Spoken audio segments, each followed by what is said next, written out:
شهر خير جئتنا اليوم ibadah yang jadi polisi angger menteng kelek di tengah gili hati-hati malaikat saben detik mentelengi.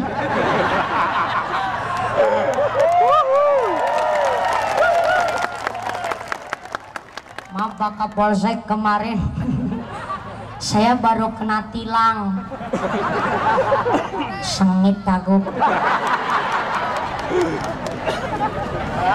Gara-garanya Pak, di perempatan lampu merah harusnya berhenti tapi saya nyelonong. Ih salah, jangan nyalahin dulu. Ini Indonesia budayanya begitu. Di TKP juga enggak nyalahin saya. Ceritanya begini, jilbab abang gue. Jilbab abang kelambine ireng perpaduan warna tengu dan kami tetap. Nyalahin saya. Ceritanya begini Bu, di perempatan lampu merah kudunya berhenti tapi saya nyelonong. Aku disemprit dong sama Pak Polisi. Aku kira sempritannya Pak Polisi bunyinya suit-suit, ternyata sempritannya Pak Polisi bunyinya tir. Saya dibawa tuh ke pinggir jalan. Sampai di bawah jalan Pak Polisi menyambangi mobil kita, ngetuk jendela supir saya, tok tok tok, dibuka sama supir saya. Pak Polisi bilang, selamat siang Pak supir. Siang Pak Polisi, mohon izin kita akan ngecek surat-surat boleh? Oh ya, monggo. STNK ada, lengkap Pak. SIM-nya aktif Pak. Sabu Bang Aman dibagi selalu. Saya jawab, buka pintu. Malah saya buka pintu, malah polisinya kaget. Jebulnya mumpuni. Nih bocah yang suka bikin gara-gara, bisa ngomongi tapi ora bisa ngelakoni. Mumpuni. Kamu tahu kenapa supir kamu saya tilang? Tahu Pak. Apa salahnya? Lampu merah nyerobot Pak. Ya ngerti-ngerti lampu merah kenapa nyerobot? Saya tadi nggak lihat ada polisi. Jadi saya nyerobot. Itu rata-rata manusia Pak. Bikin baik ketika lagi kelihatan orang tok. Disiplin sama atasan tapi nggak disiplin sama yang di atas. Makanya sering gagal sebab ada dusta di antara kita.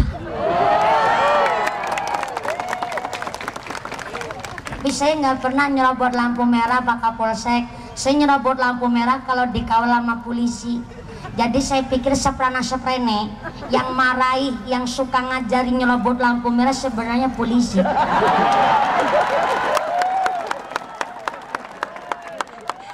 Pak Kapolsek lagi ngebatin, ini kayaknya lurahnya salah ngundang kiai. Pak Kapolsek soalnya jadi pucet. Ternyata Pak Kapolsek pucet lagi sambil ngapalin Tribrata. Kami polisi Indonesia, 1. Berbakti kepada nusa dan bangsa dengan penuh ketakwaan terhadap Tuhan Yang Maha Esa. 2. Menjunjung tinggi kebenaran, keadilan dan kemanusiaan dalam menegakkan hukum negara kesatuan Republik Indonesia yang berdasarkan Pancasila dan Undang-Undang Dasar 1945. 3. Kepingin tahu lanjutannya Pak Kapolsek? Undang saya di markas Anda. Jawabannya promosi. Kapolsek ganteng banget, cincinnya sekeong-keong.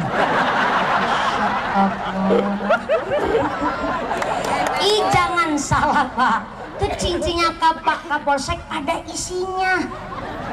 Tiap hari buat temen zikir, tiap hari buat sholat tahajud, akhirnya cincinnya Pak Kapolsek ada isinya. Nyatanya kalau cincinnya Pak Kapolsek buat nyetop bisnya berhenti. Bisnya langsung berhenti. Jadi cincinnya Pak Kapolsek ada isinya. Jadi polisi hati-hati, malaikat saben detik mentelengi. Yang jadi kiai, kiai. Kalau kiai gurunya mumpuni. Yang jadi mumpuni bisa ngomongi, kudu bisa ngelakoni. Yang jadi ibu bupati, janji-janji wajib ditepati.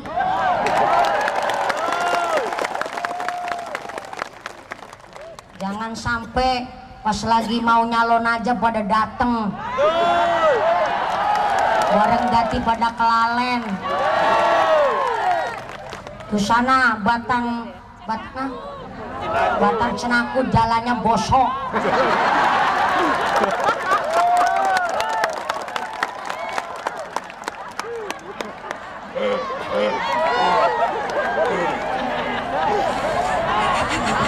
Ini tiap hari dikejar waktu. Kalau saya di Jawa pengajian 1 hari 3 lokasi Pak Bu. Jadi kalau saya nggak ngatur waktu saya nggak kebagian. Sering saya itu dijanjikan naik pengajian jam 10 pagi. Saya udah datang dari setengah 10 nunggu, ternyata sambutannya panjang-panjang. Ada acara ngerayu istrinya juga. Nggak apa-apa, saya juga kepingin seperti itu bos kalau punya suami. Saya tadi juga gak menghayal andaikan umpamanya jikalau jadi begitu. Udah sambutannya panjang-panjang, santrinya yang tampil banyak. Kalau santri udah kadung tampil, saya nggak berani nyetop Pak. Namanya santri itu kan latihannya lama Bu Hajah, sampai bulan-bulanan, sampai terkadang dandan aja udah dari habis subuh. Masa pengajiannya langsung di-cut, kan kasihan, mau dia juga kepengen tampil. Akhirnya saya nunggu Pak, sampai jam 11 kurang 1/4, saya baru naik pengajian, turunnya jam 1 kurang 1/4. Kan saya bingung ngatur waktu. Saya ngaji juga tetap lama. Saya ngaji kalau ngaji 2 jam. Walaupun itu panitia naikin saya agak siang, saya ngajinya tetap 2 jam. Kasihan dong. Panitia aja nabungnya lama, kalau raja nabung udah dari 1 tahun yang lalu, kepingin ngundang mumpuni masa ngajinya cuman bentar. Aku kan pengertian. Saya turun jam 1 kurang 1/4 Pak. Saya udah ditunggu di lokasi kedua habis duhur. Boro-boro mampir makan, mampir minum. Saya cuma mampir sholat aja di masjid. Waktu itu saya mampir di Kecamatan Butuh, Kabupaten Purworejo, Jawa Tengah. Saya singgah di masjid untuk sholat zuhur Pak. Dan baru ada kejadian Ibu Wati di Kecamatan Butuh. Masjid yang ternyata takmir masjidnya itu tahu ada maling kotak amal.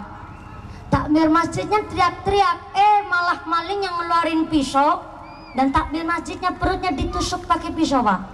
Sempet tuh dibawa ke rumah sakit tapi nggak ketulungan. Alhamdulillah waktu itu ada Babin Kamtipmas sama Babinsa ngejar itu maling. Tuh Pak Kapolsek, makanya perut jangan gede-gede. Biar bisa ngejar maling. Polisi wetengnya gede. Ya nggak apa-apa sih, jangan tahan napas Pak Kapolsek, udah gitu aja bagus. Orang gemuk itu tandanya kebanyakan pahala, tapi kalau yang kurus anu radue dosa. Pak Kapolsek gak gemuk, belum menjaga badannya, namanya bapak-bapak ya umumnya seperti itu. Maaf ya Pak Kapolsek, mudah-mudahan Pak Kapolsek diberikan sehat barokah. Aku jadi nggak enak. Dikejar sama bapak Babin Kamtipmas sama Babinsa, alhamdulillah malingnya kecekel, masukin ke penjara untuk mempertanggungjawabkan perbuatannya. Ternyata nggak cuma 1 orang, itu satu sindikat. Jadi ada rombongan yang seperti itu. Dan sehingga saya singgah ke masjid, masjidnya pintunya udah pada dikunci. Saya waktu itu udah waktunya ditunggu dan saya mampirlah ke pom bensin. Saya sholat di rest area di musola. Karena agak gugup, saya sholatnya itu di pinggir pintu, udah takbiratul ihram, udah lagi baca suratan. Pas lagi baca suratan lagi khusyuk, tiba-tiba ada orang gila masuk. Ya nggak apa-apa, namanya sholat di tempat umum resikonya begitu. Bareng ada orang gila masuk, saya ingat sepatuku. Saya langsung cincin, nengok keluar, alhamdulillah sepatunya masih utuh. Saya balik lagi ke musola nerusin sholat. Tapi saya ingat lah, sholat kok mikirin sepatu? Astagfirullah, apa ini namanya hubbud dunya?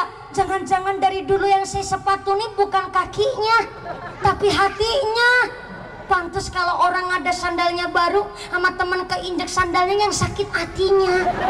Ya Allah, apa ini saya termasuk kebutuhannya? Saya istighfar Pak. Saya ulang sholat dari awal. Saya takbiratul ihram agak kencang. Allahu Akbar. Sedekap sambil berkhusyuk pengajian sholat. Baca Fatihah alhamdulillah khusyuk. Sebelum baca Fatihah kabirah juga khusyuk, nggak tengok kanan nggak tengok kiri. Baca suratan khusyuk banget, sepatu gondol wong gemblung yang mana. Gondol maling ya silakan. Barang saya ruku, pas saya bangun dari ruku saya ingat satu lagi, ya Allah.